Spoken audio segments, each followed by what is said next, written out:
Social media से साधक और साधना जगत की जानकारी लेने वाले लोग तीन सबसे मेजर गलतियां करते हैं, और आप वो तीन गलतियां करते हैं या नहीं करते, आप मुझे खुद से एनालाइज करके बताइएगा। पहली चीज तो ये होती है कि जब भी हम सोशल मीडिया पर देखते हैं तो अपनी ताकत को बूस्ट करने के लिए, अपनी पूजा को ज्यादा बेहतर करने के लिए हम एक चीज का इस्तेमाल करते हैं जिसे कहते हैं अग्यारी पे भोग देना। अब बहुत सारे लोगों को लगता है कि अग्यारी पे भोग देने से जो है बहुत पावर बूस्ट अप मिलता है, लेकिन अगर आपके घर में कोई पितृ मलिन रूप में है, अगर आपके घर के अंदर कोई भी प्रेत बाधा है और प्रेत अगर आपके घर के अंदर है और आप अग्यारी पे भोग देना शुरू करते हो तो 21 दिन के अंदर उसकी ताकत डबल हो जाती है। आपका अग्यारी का भोग भगवान को न जाने के बजाय वो प्रेत ग्रहण कर लेते हैं और आपके घर में परेशानियां शुरू हो जाती हैं। पहली गलती, ठीक है। अब मैं आपको बताता हूं दूसरी गलती।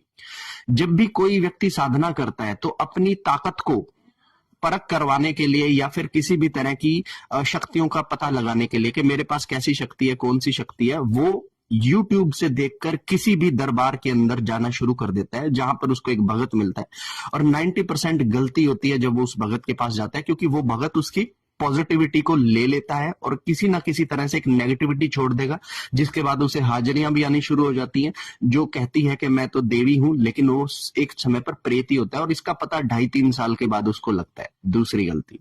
तीसरी गलती, जब भी कोई व्यक्ति साधना जगत से रिलेटेड कोई जानकारी इंटरनेट के ऊपर, सोशल मीडिया के ऊपर देखता है तो तीसरी सबसे बड़ी गलती वो ये करता है कि वो नॉर्मल देवी देवताओं को छोड़कर उग्र देवी देवताओं का रुख पकड़ लेता है, जैसे माँ बगलामुखी, जैसे माँ प्रत्यंगिरा, जैसे काल भैरव, जैसे माँ महाकाली, इस तरह की देवी तारा की साधना, इस तरह की उग्र साधनाओं को जब वो व्यक्ति पकड़ लेता है तो उसे नुकसान उठाना ही पड़ता है, क्योंकि एनर्जीज वही जो आपको सूट करे। हर चीज का एक स्टार्टिंग फेज होता है। आप स्टार्टिंग के अंदर ही अगर एक समुद्र के अंदर उतर जाओगे तो आप डूब जाओगे। तो पहले छोटे छोटे तालाबों में उतरना होता है, आपको थोड़ा सा तैरना सीखने जाओगे, फिर आप बड़े तालाब के अंदर, फिर बड़े तालाब, फिर नदी, नहर, और फिर उसके बाद आप ओशन में उतरेगा। ये एक तरीका है साधना जगत में बूस्ट होने का। लेकिन कुछ लोग डायरेक्ट ही माँ प्रत्यंगिरा, माँ बगलामुखी, मेरे पास ऐसे बहुत लोग हैं जो बड़ी बड़ी चीजों की साधनाएं कर रहे हैं, अब उनका कंट्रोल नहीं है, उनकी दृष्टि, वो कहते हैं ऐसा पिक्चर हिलती दिखती है हमें 24 घंटे, हर घंटे हमारे सर में वाइब्रेशन रहती है, हम सोते हैं तो पूरे ऐसे शिविर करते हैं।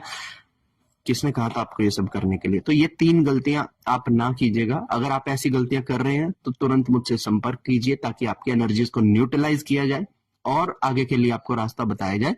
हर हर महादेव।